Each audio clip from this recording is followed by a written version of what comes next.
name is Matthew Tortuga Salt, and I'm responsible for talking about the N Street orientation.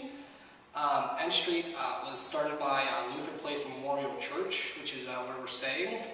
And one of the interesting things that I learned about that was actually that when the church opened, it was opened right after the Civil War, and that the doors were only on the east and west sides to symbolize a unification of the country, which I think is actually really cool. Not a lot of people really talk about that. 100 years later, they actually took part in the Martin Luther King Jr. Protests. They did not protest themselves or riot. They just gave food to those that came, and wow, it's really crime-filled over here, but that's okay. And basically, they've built quite a good ministry across the street. They have a lot of housing. The biggest problem in DC really is affordable housing, and they have a total of 3 residential locations, which is awesome.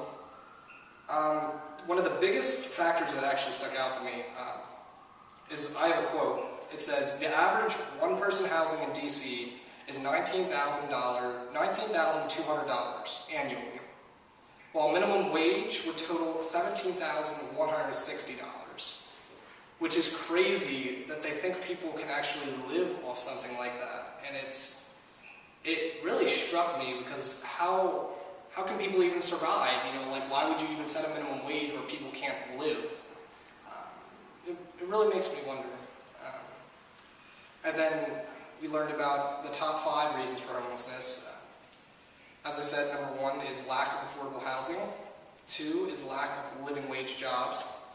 3 is domestic violence. 4 is under or unemployment. And 5th is lack of affordable health care, which could really send people into homelessness if they went to the hospital or something like that.